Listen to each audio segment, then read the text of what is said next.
Welcome to the new episode of QGP. I'm Zach Tussing, joined by the... Oh, I didn't come up with anything new for you this week. You don't have to do that for me. I really don't deserve it. And we have a lot to talk about this week, especially with game expansions. Oh, but my name is Charles. Oh yeah. Charles Did I not say that? No, because I interrupted you. I didn't even know what I was saying. So there's a lot of DLC talk. Nintendo's been outlining a lot of DLC for both Fire Emblem and Zelda, so we'll be talking about that, as well as our impressions of the new Nintendo 2DS XL. Yes, that's oh gosh, now that I think about it, that's a mouthful. That is a terrible name. So I guess, do you want to hop into the 2DS? Yeah, let's go ahead and jump right 2DS. into that.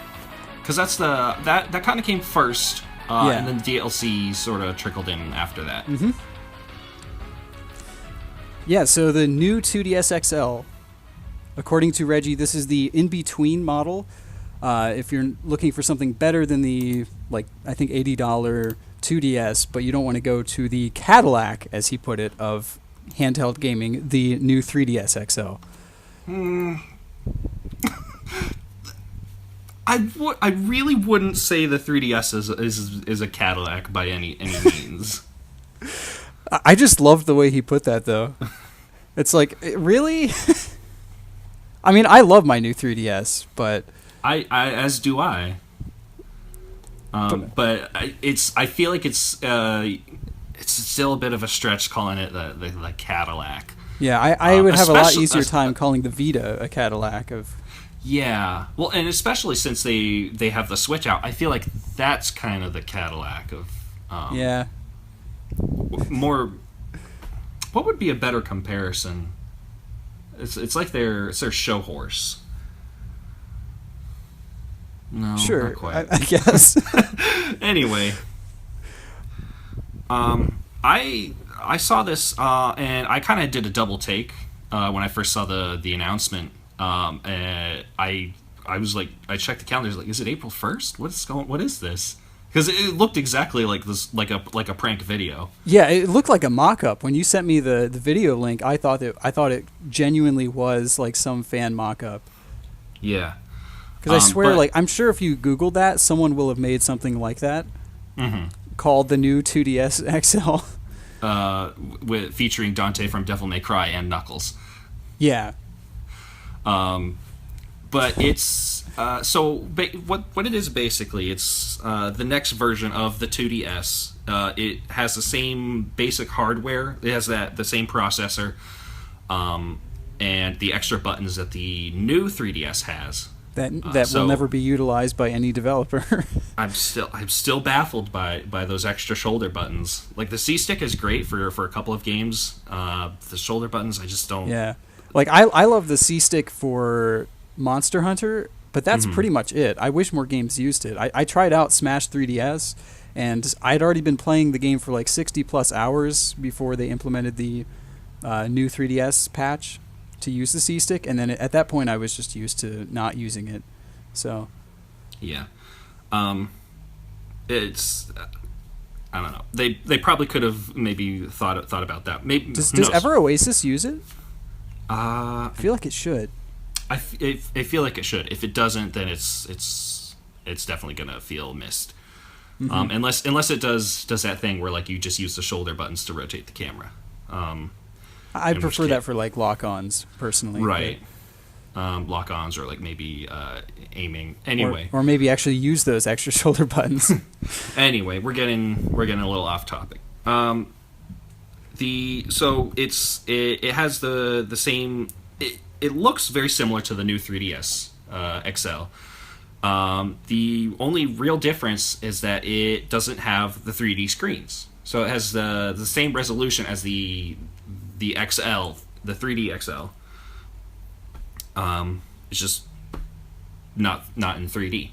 And I really like the design, that black with the turquoise edge. Yeah, I'm not as big a fan of the orange and white one, but I actually really like that one, just because really? I don't know, just because I like that creamsicle color combo. Yeah. That one speaks really calls out to me. Okay. But I'm a fan of this. Like, it looks very sleek, polished. They kept like saying is like it has a new ergonomic design, which I guess like compared to the 2DS, I suppose. Yeah, Although, I guess so. the one thing that I associated most with the 2DS was that it has that wedged shape, and I heard so many people saying that like it actually feels a lot more comfortable to hold that than the regular 3DS. So I would almost say maybe that's more ergonomic, but I mean, if nothing else, this weighs lighter than the 3DS by like a decimal of grams, but Yeah, it looks. I mean, it looks like they're using a little cheaper plastic, but if that's keeping the cost down, I mean, Yeah. $50 is a really good price drop for only losing the 3D effect. yeah. And most people I talk to now really don't care about that. Yeah, I personally haven't. Rarely turn on the 3D effect. Like sometimes I'll turn it on for a second, like, oh, hey, that's pretty cool, and then I turn it off. Yeah, I mean, I'll try every game. I'll usually start them, or if they have like special like 3D cutscenes, I'll usually turn it on for that. But I usually don't play it like that. It's just not the most comfortable. You still have to hold it fairly still, even with the face tracking. Yeah, it's definitely an improvement. And if you go back to the original 3DS and try to play it, then like you definitely miss it. Yeah. But it's if you don't have that 3D at all, it's hard to miss that. Yeah. So there's a lot of people who have been hating on this thing.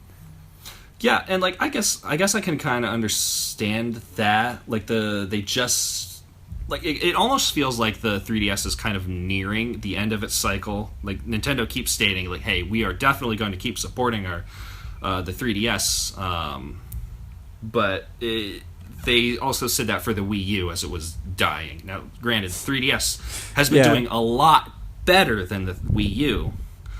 But, by like, I don't know, 32 million units, I think. I don't know. Like, I've heard people say that this new 2DS is like competing with the Switch for market space. I don't really think that's the case. No, because that like there are two very different types of games. The Switch is more for like a console experience, more of that like big game type feel, like Breath of the Wild, or coming up Skyrim, Minecraft, stuff like that. Good for party games. The 3DS is more about like a portable personal experience. Kind of like a lighter pick up and play. Yeah, I don't know about you, but I haven't taken my Switch anywhere. Like, I don't use it when I'm standing in line or whatever. Like, I kind of take it like to a location and then play it as a handheld. So I don't. It's way too big to just pop out and play for a few minutes. I think this is like for those deeper experiences. Mm-hmm. So I'm really excited about this. It's going to be retailing MSRP for $150. So I think that's a really good price point. And I'm excited about some of the games coming out, like Miitopia. Obviously, we've talked a lot about that. Anyone who's listened knows I'm very excited about that. Hey Pikmin, I'm really warming up to it. It looks like it'll be fun. Mm-hmm. Ever Oasis, Fire Emblem Echoes. Yeah. Possibly Monster Hunter Stories, RPG Maker Fest. Mm-hmm. Yeah, there's some big stuff coming down.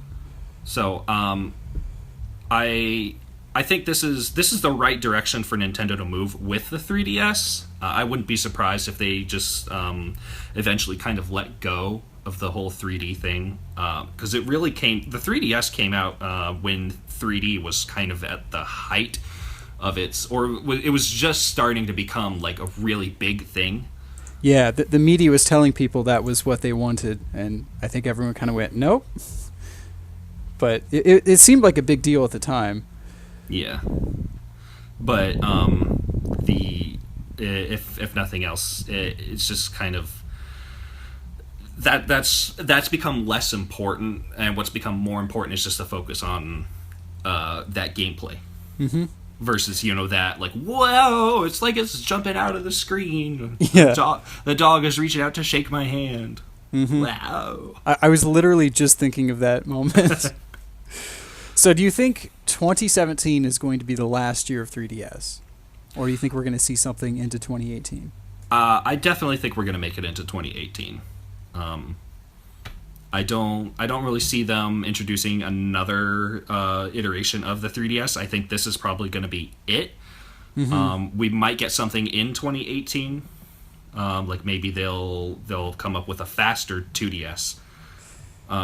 And they'll make use of that. But I kind of feel like this is really this is Nintendo's way of kind of like jumping into its last life cycle strongly. Mm-hmm. To kind of really ride that out nice and long. Because they've done that with their past couple handhelds too. They released the Game Boy Micro, I think it was, a year after the DS launched. And now that was a commercial failure, but they also released the DSi XL the year before the 3DS came out. Yeah. So I think this is, honestly, I feel good about the 3DS. I'm excited about the things that are in store for it. And like I said, moving away from 3D I think is a good mm-hmm. move on their part. I feel they'll push more units with a cheaper device like this. And 3D's not really that big of a selling point these days. So I feel like not a lot of people are going to miss it. Yeah, and I feel like 150 is a pretty good price point for a 240p screen. I mm-hmm. mean, everyone's kind of moving into the 4K realm, and Nintendo's like just kind of getting into the 1080p. Yeah. I don't know. I think this is a really good price point. Yeah, I'm really excited about it. If I can see some bundles too. Definitely coming later this year. Definitely. If I get a chance, I absolutely would love to pick one up. I know my wife would really like to have one of these because she's not super into the 3D feature, but for like maybe playing Mario Kart 7 together, I think she would like that. That's cool. So any final thoughts on the new 2DS XL? No. What about you? Do you plan on picking one up, or are you just kind of ride it out with the new 3DS? I'm gonna pass on this one. I'm gonna stick with my Cadillac. All right. So I guess moving on. Do you want to jump right into the Breath of the Wild DLC? Absolutely. I am. Wow.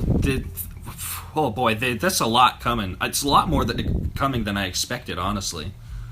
Yeah. So the expansion pack 1 they detailed what's coming in it, and this is the one for the summer. There's still no exact release date.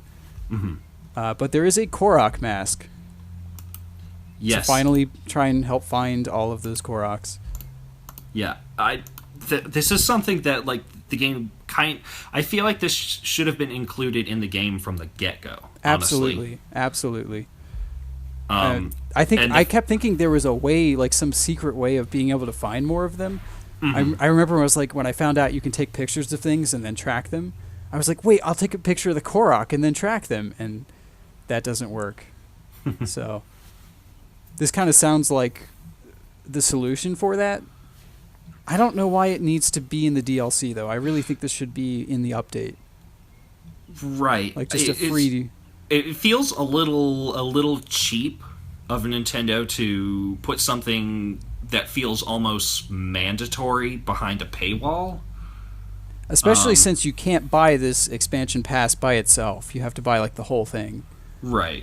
Now, granted, like it's only $20, but it's also $20. Mm-hmm. Like, it's kind of hard to drop that, especially because we don't know the entirety of the second DLC pack. Yeah, and I have a feeling that that's going to have more content. Like, this kind of feels like $8 worth of that $20, and I feel like we're going to get the bigger like $12 in the second one. Yeah, especially if it's anything to go off of what they've shown in the first pack. Mm-hmm. So they also announced some new armor, including the Majora's Mask, Midna's helmet, complete Phantom armor and a complete Tingle's outfit. Yes. The Tingle outfit needs to help you find Tingle. He's in there. He's got to be. If he's not, he's somewhere in there. He has to. And nobody's found him yet. Or maybe the people who have found him have been like whisked away by his fairy magic. So where do you think you're going to find this stuff? Particularly the Tingle outfit. Do you think it's going to be on Tingle Island? I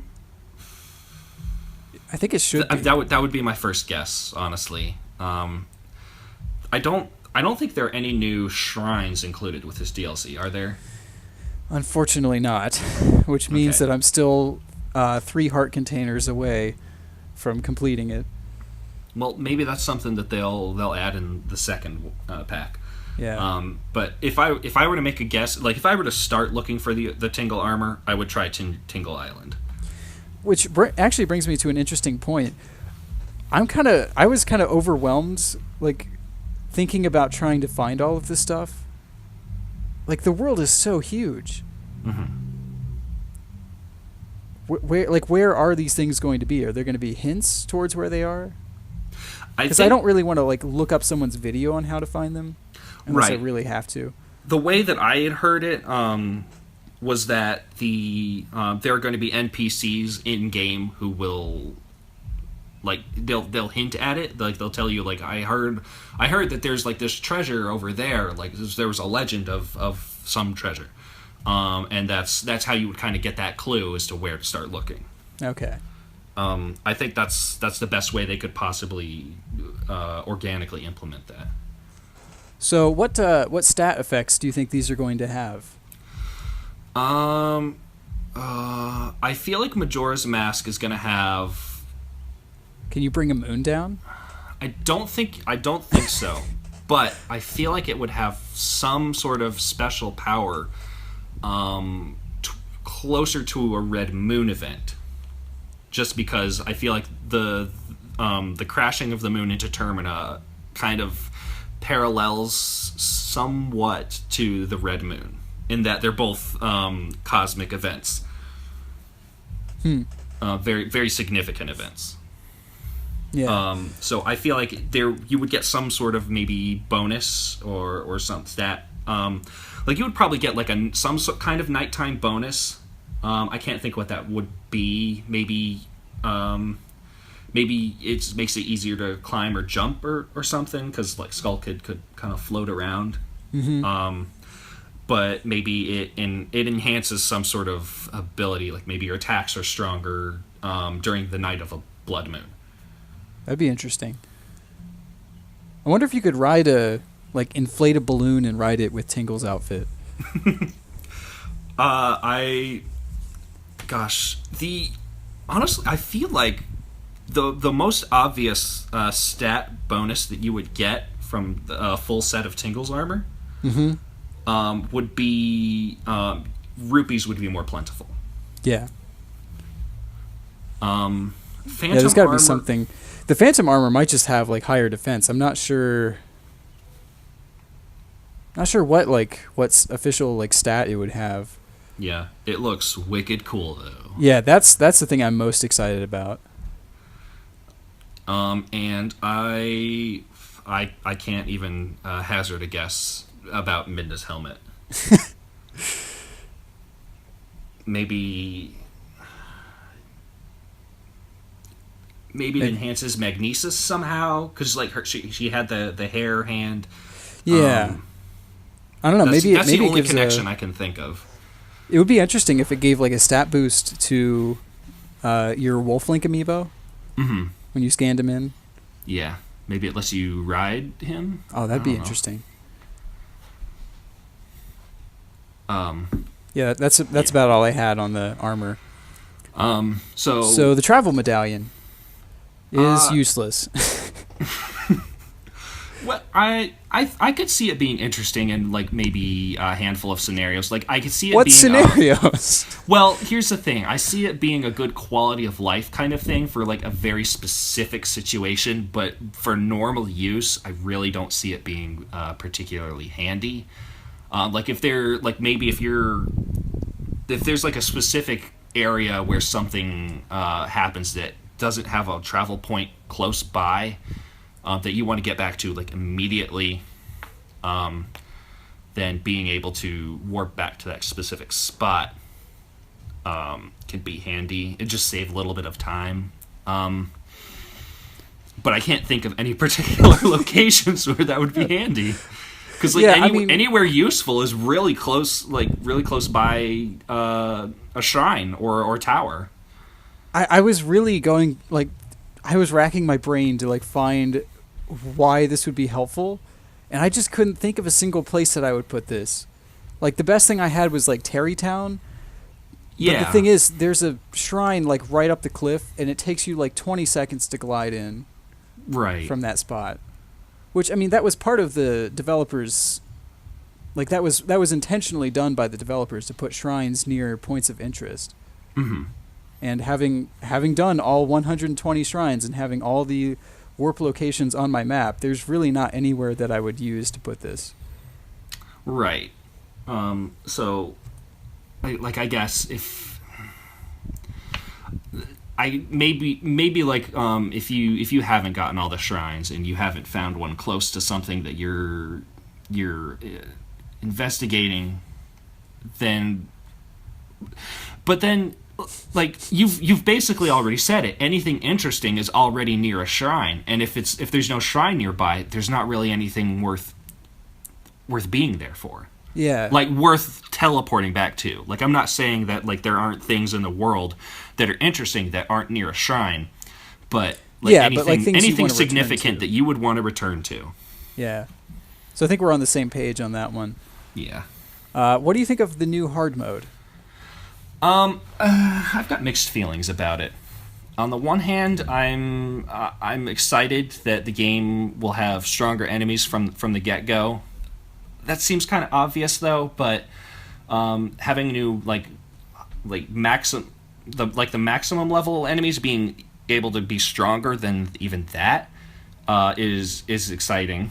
Mm-hmm. But I feel like for a true hard mode for a game like this, where resource management is a pretty big deal, I feel like there should be more emphasis on gathering materials.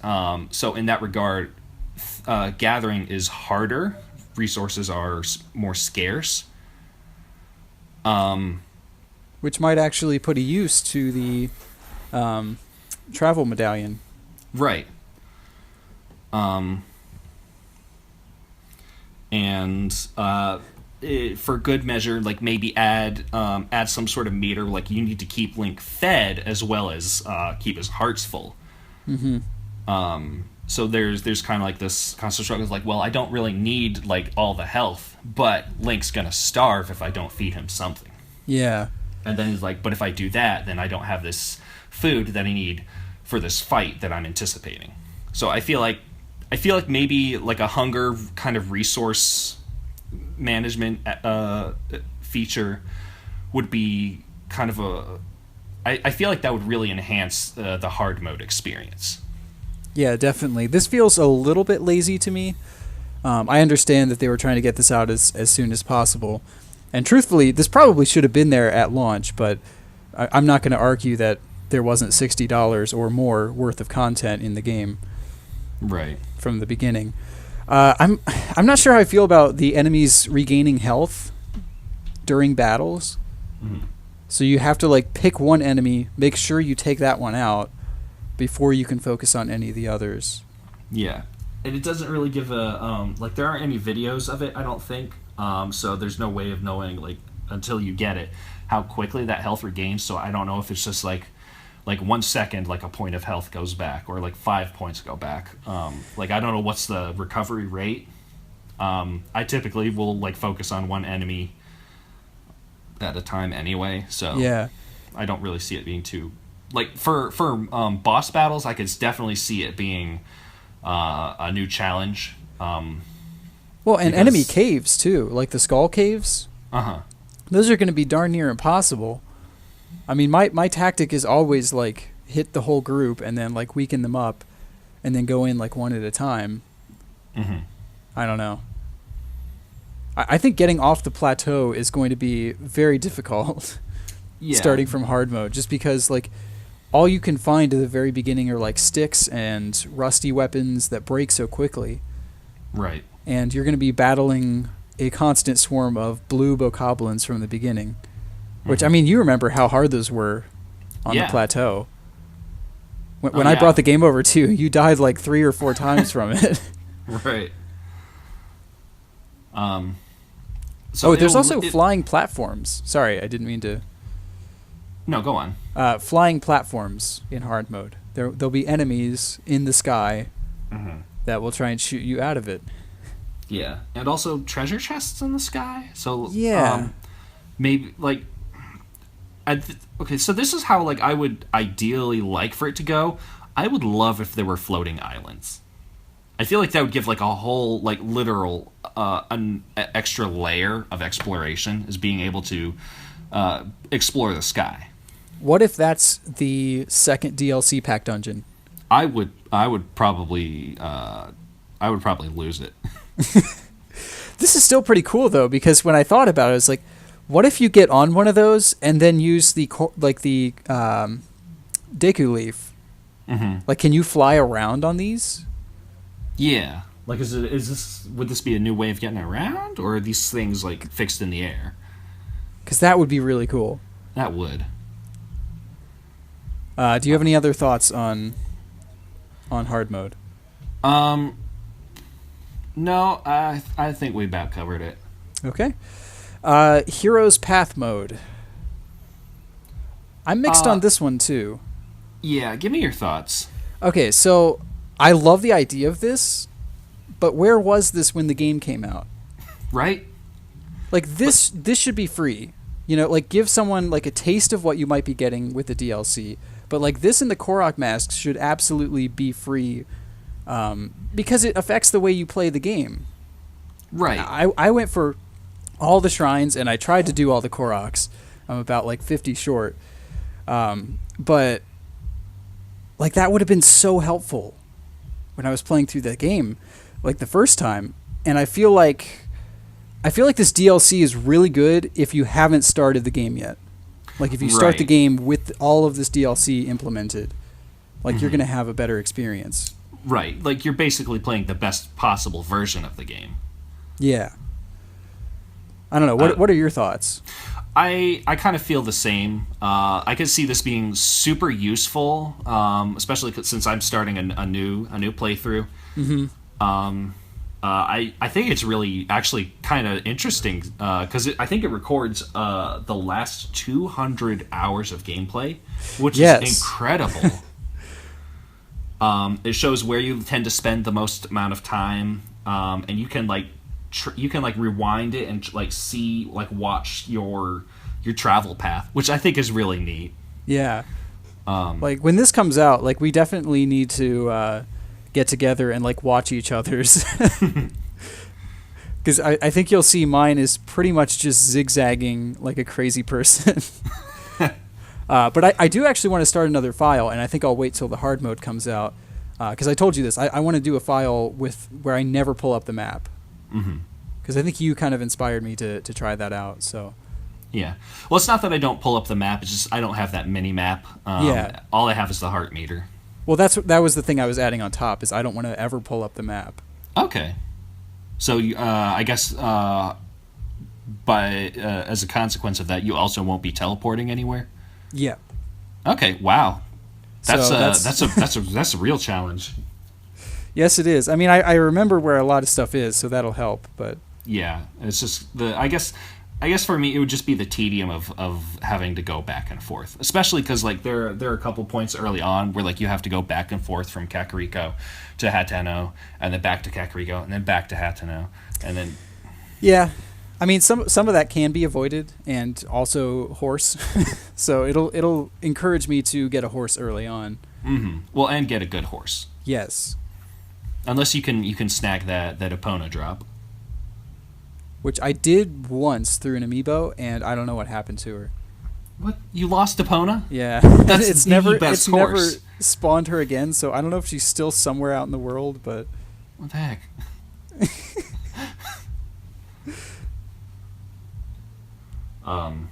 But yeah, so I think like I'm a little upset that this wasn't that this isn't like included as a free update.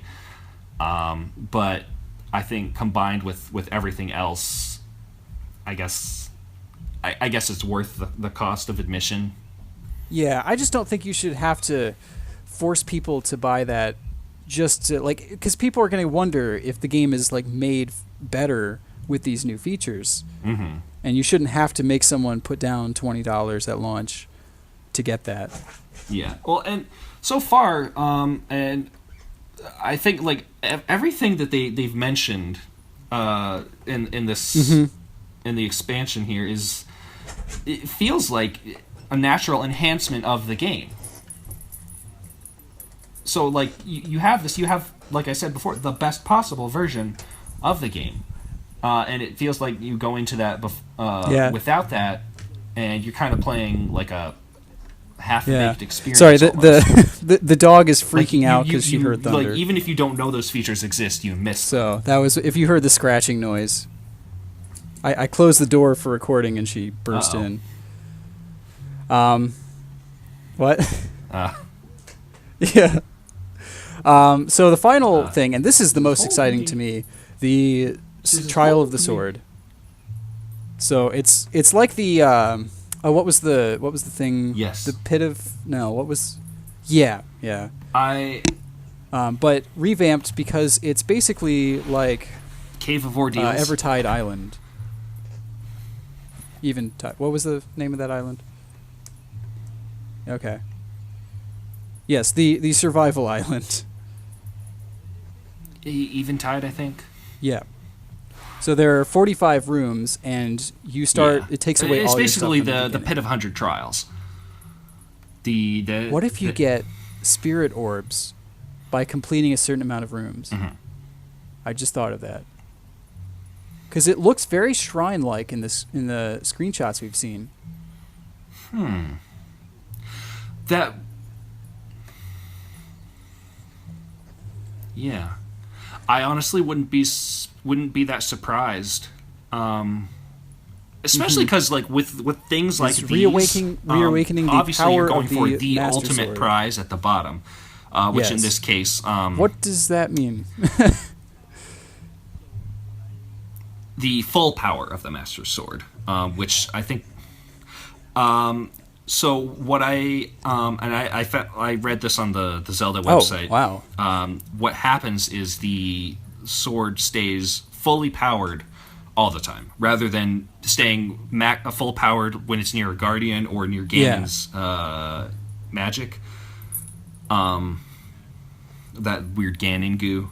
Well, that's nice because I 30 is pretty low for the Master Sword. It'll stay lit up and at because that was its 60 base damage form, so. all the time.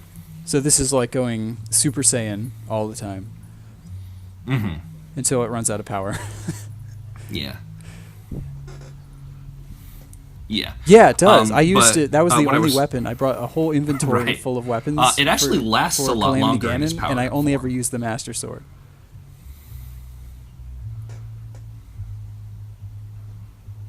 Mm-hmm. My Master Sword ran out of energy a couple of times, but that's just because like I would seek out and attack guardians specifically. No, I actually wailed on them. Cutting off the legs, you get a lot more parts from like hacking apart, and it's so satisfying versus like shooting it in the eye. Like when the sparks fly and their leg flies off, and it's so good. Yeah, it really makes you feel like powerful. So I wonder if they with this Trial of the Sword. Honestly, I wonder if they've gotten rid of the cheat of dropping your equipment at the door and having all of that stuff.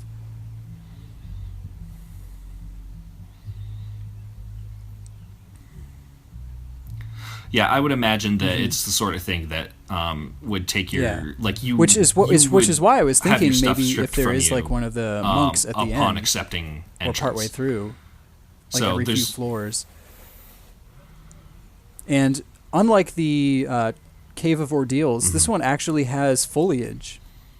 Like there's whole like battle arenas, like used to emulate like the overworld. Hmm. So yeah. So I think I see this as being like a good kind of like a test of your metal, facing off one after the next, hordes of enemies in the game. I think something like that would be a lot of fun. And the end reward of powering up the Master Sword, I think, is a good motivation. And yeah, like I think, like you said, I think the in between treasure should be spirit orbs. Did I discourage you from finding any of finding the a rest of the nice shrines by saying that? Finishing out those last 3 hearts.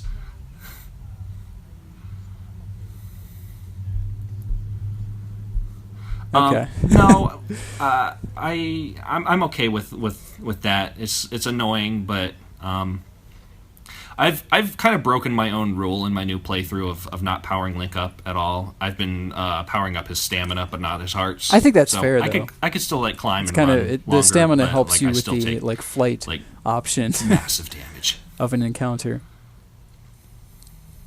So any final thoughts? Oh, sorry. Yeah. Maybe someday. Maybe someday I'll go. Are you going to try it when the new hard like mode comes out? Like no upgrades run. Okay.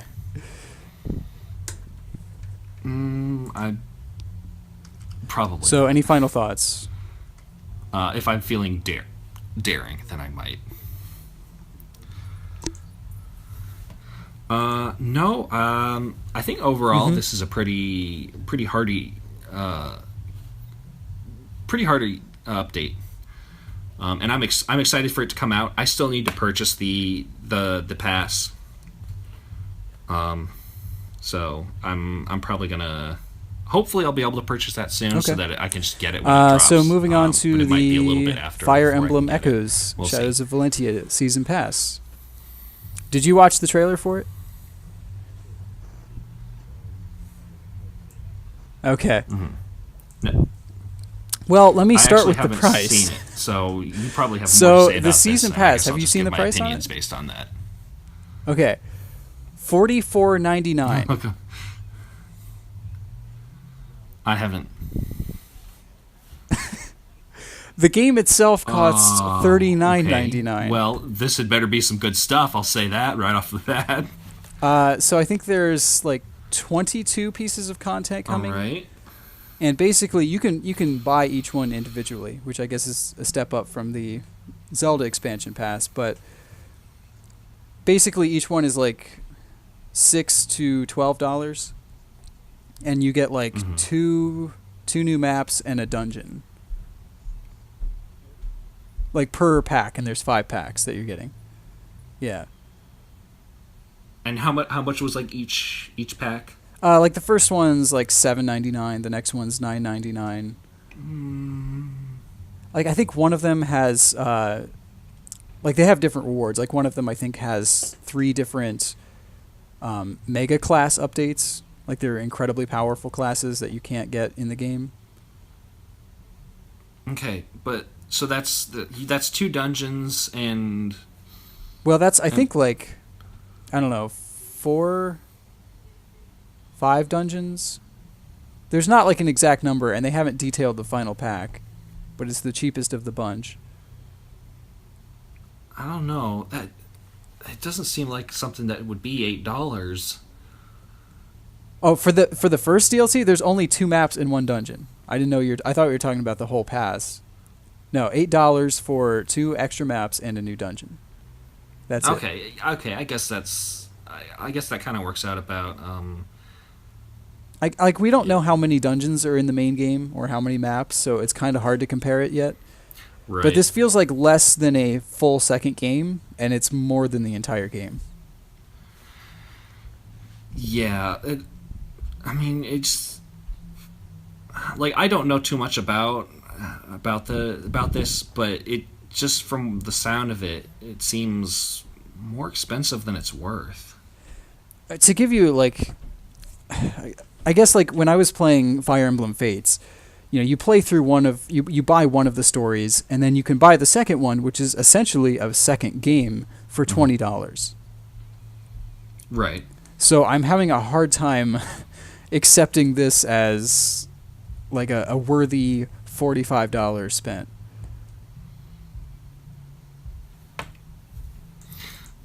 Yeah, it's like, I guess with that much content, they might as well just release it as like its own version of the game, I would think, or like another game entirely. Yeah, but it's all kind of. I mean, I think I predicted this, but there's like one of the maps helps you get more money. One of them gives you extra experience. So I don't know. This doesn't seem like enough stuff to warrant the price tag. I'm definitely not sold on this. I guess I'll wait and see, but I could see this being the sort of thing where you definitely would kind of cherry pick the stuff that looks best for you, but yeah, overall it probably, I mean, we won't know until we see it all, but I'm gonna bet that the whole thing probably isn't worth the whole like $40 some. Yeah, and on top of that, the first DLC pack, the like $7.99 one, is available day one. So day one DLC that costs more than the entire game. Oh boy. Why wouldn't they just include that in the game? Like, if it was ready, it should be there. Right. Like, for free. Yeah, this is like those day one DLC and overpriced season passes are two things that I can't stand about other companies, and it concerns me that Nintendo's doing it. Yeah. Golly, I wish that I had more of an opinion on this, but it's just because like I haven't really been paying that close attention to Fire Emblem news. I mean, this hasn't like dampened my excitement for the game. Right. It still looks incredible. I still think the dungeon crawling looks like one of the most fun new elements. But there's actually a couple. It's definitely concerning, yes, to see them go in that direction. Yeah. There's also like 2 new amiibo, and each one of those, if you scan them in, like an Alm and Celica amiibo, and each one gives you an extra dungeon. So you're getting the amiibo and new dungeons. Like that feels like a better deal to me. Yeah, well, because I mean, you have like the physical like amiibo, and that's nice. But then like that amiibo also comes with like an entire like game feature. Yeah, and I can see that feels like worth like the $13. Mm-hmm. Although they do bundle them together, so you can't buy them separately because they want you to buy both.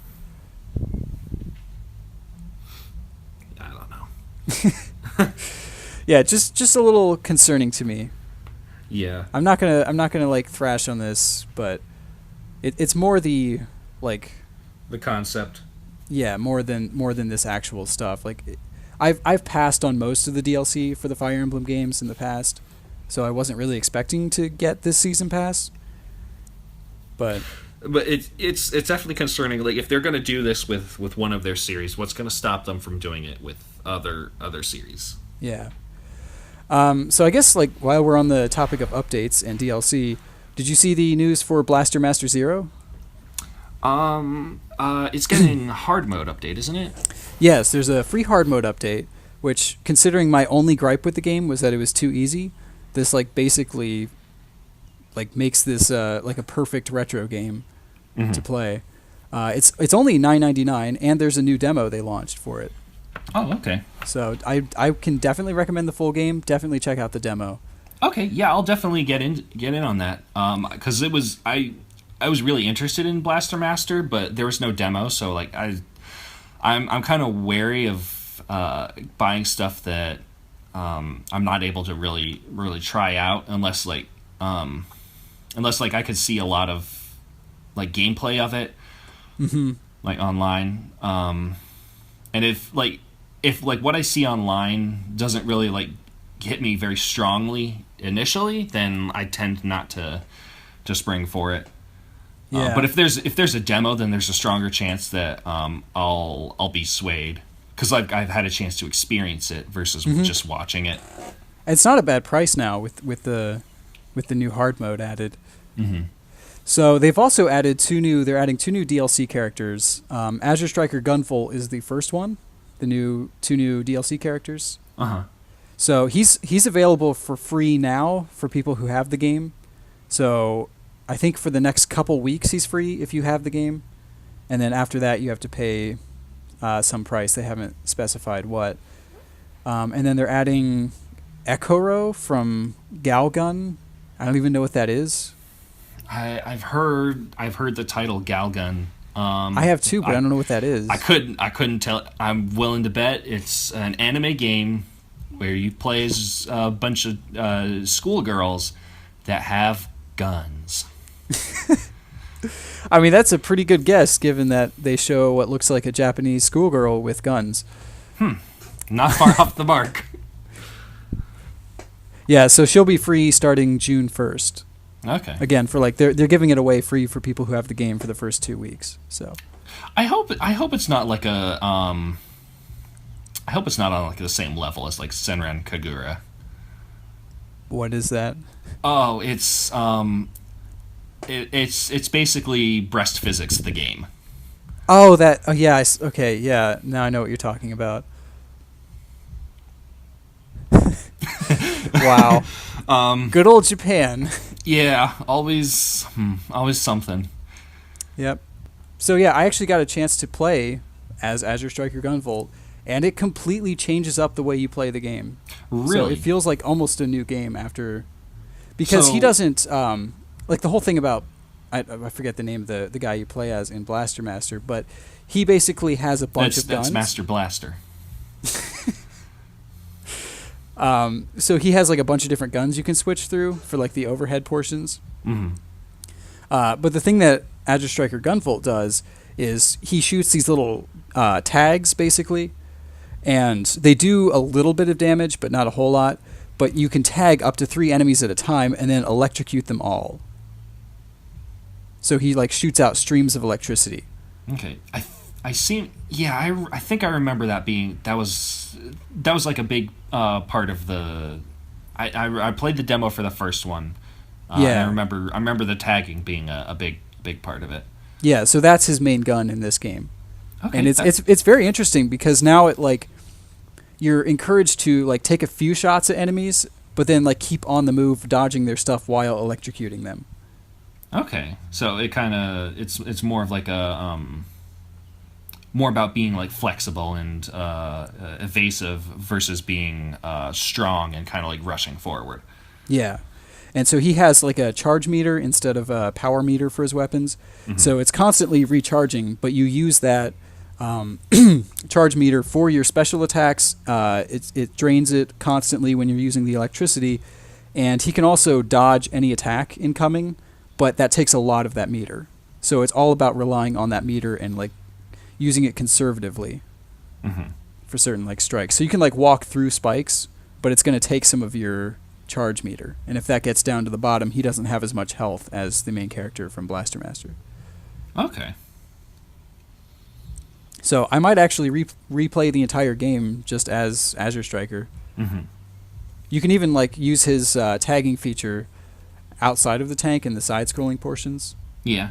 He just can't aim, which is a little unfortunate. Well, I mean, that's been a retro staple since Mega Man, I guess. Yeah. He also doesn't take fall damage, which is nice. Oh, that's good. Like your main character in the like the normal character, if you fall off like any ledge that's like twice his height, he takes damage. So he feels very fragile by comparison. Yeah, but I mean, I guess that makes sense because he's the character. I think isn't he wearing like some kind of like power armor?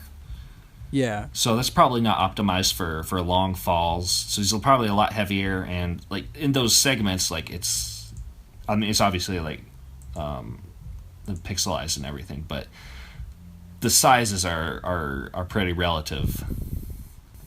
Yeah, so definitely check out the demo. It's also available on 3DS. So. Oh, Blaster Master? Yeah, so for anyone listening, if you're interested, you can get the demo of the game on 3DS as well. Yeah, buy it on your new 2DS XL. All right, so I think that's it for the big news. There's some Street Fighter updates available, discounts for My Nintendo, if anyone cares. I'm sure a lot of people are very excited about Street Fighter, and I'm very happy for them. Yeah, you can get a desktop background of muscly people. If you're into that, it's not my thing. I've never really been a fan of the Street Fighter series. I think that's something we've talked about before. Yeah. Your amazing experience on my 3DS when there was nothing to play. Yeah. And boy, was I sold. I didn't plan anything else for the rest of the show. I feel like we pretty much talked about it. Let me just do a quick browse, see if there's anything new. I've got mixed feelings about the Splatoon 2 stuff, because I keep seeing stuff about the Squid Sisters and like kind of don't want to spoil it for myself, so like I'm not sure if that's something that I want to find out more about and then talk about. So I've actually been reading them. There's like Squid Sister it reads like fan fiction, but it's on the official Splatoon 2 website, and it's basically setting you up for what's like it's like the setup, the prequel to what's going to like happen for the story mode. Okay, so it's nothing spoilery. No, it's just it really does read like fan fiction. Okay, then like all NOA right. fan fiction. Like Reggie's over there, like just writing up, typing it up. I mean, what as Reggie does. Yeah, he's Reggie's a huge avid fan fiction. Yeah, he's big writer. Into it. He's world renowned for it. He goes under the author's name. What would his fan fiction like his what would his pen name be? Oh gosh, I don't think Reginator would be it, because that's too obvious. Yeah. Yeah, I keep thinking of like things that are too obvious. What would it be? Something with Reg. What about like just Virtual Boy? That's pretty good. Because I mean, we know he likes it. Yeah. He trained with it. Mm-hmm. Very hard. Yeah. Probably like worked up a sweat. This is good podcast content. How about next time we can discuss the Splatoon stuff? Yeah, sure. I guess you have to read it too. Yeah. So that'll be your homework for this week. All right, I'm into it. Did you see this article about the Mario Maker player? No.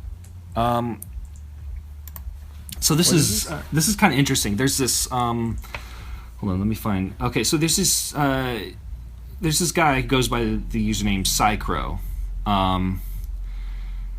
who has been utilizing Mario Maker's known glitches and bugs and whatnot to create like these impossible scenarios in levels.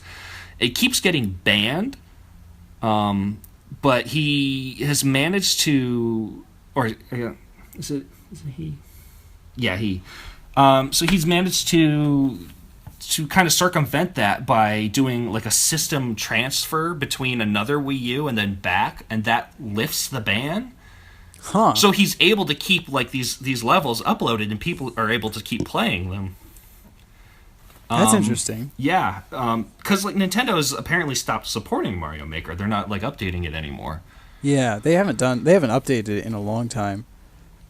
They've still managed to take down my levels. Every time I turn it on, like there's another level that I posted that they're like, yeah, that's off. Oh. And they won't tell me why they're taking them down. I mean, I make like incredibly challenging levels, but maybe they're so challenging that people are like, it's impossible, and then they report it. Maybe. Which is like, I don't understand, because like the game is set up so that like you have to be able to complete the level in order Yeah, to upload I mean, it. there are like workarounds. Like people have like put invisible blocks with power ups, so they can just like power through the level, and you'd never find it. So, I guess that's what they're trying to stop. Maybe. Anyways, we should probably wrap up this show. Yeah, I think you're right. We've pretty much talked about everything. The Quadratics Rambling Podcast. Yeah, this is what everyone really looks forward to, is the rambling at the end. Yeah, and trying to figure out how to end it. Oh, Mario Kart 8. I got a copy. Oh yeah, we didn't talk about this. Absolutely love it. Becky and I have been having a blast playing it. I'll be honest.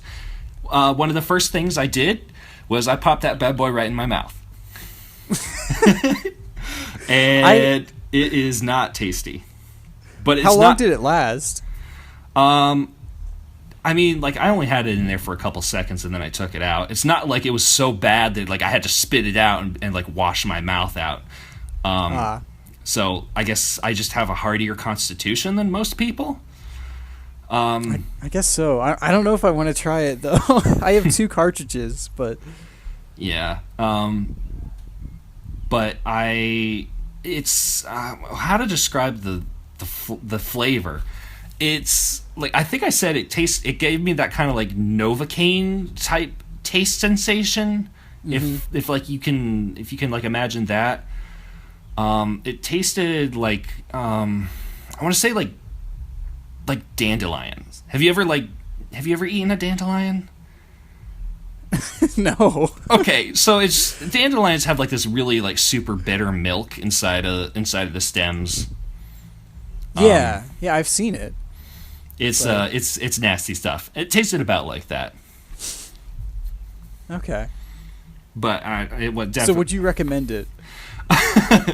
Find a good wine to pair this with, and I think you'd be set for a nice evening.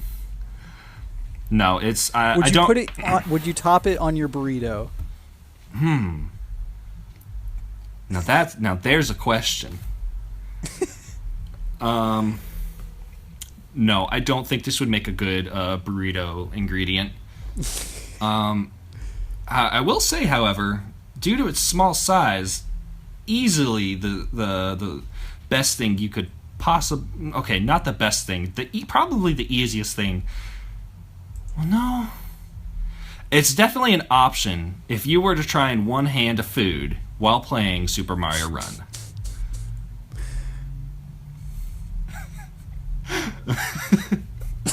Wow.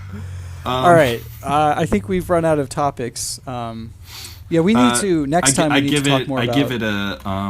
I give it a 3 out of 10. Next time we do need to talk about our Mario Kart experiences. Absolutely. So. And are you going to be? You said you were going to be working towards getting all the gold stuff, right? Yeah. I just got the gold cart last night. Awesome. How is it? So. Well, I mean, it's the same. That was from Mario Kart 8 on Wii U. I had all the gold cart parts in that one, but it was actually 10,000 coins you had to get in the Wii U version, and they've dropped it to 5,000. Oh, they've pitied us. Well, and also they've unlocked everything from the get-go. Yeah, which I mean I appreciate, but I think it's going to be interesting to talk about because like that's a completely different experience for you. Mm-hmm. Like I had I don't know if I'd call it joys, but you know, I had the sensation of unlocking all the characters and parts and I've definitely got some opinions, but I don't want to spoil everything right now. Okay. But yeah. Yeah, I think that's all I've got. All right. Unless you've got anything else, I think we should call it a podcast. All right. I guess we're putting these on YouTube now.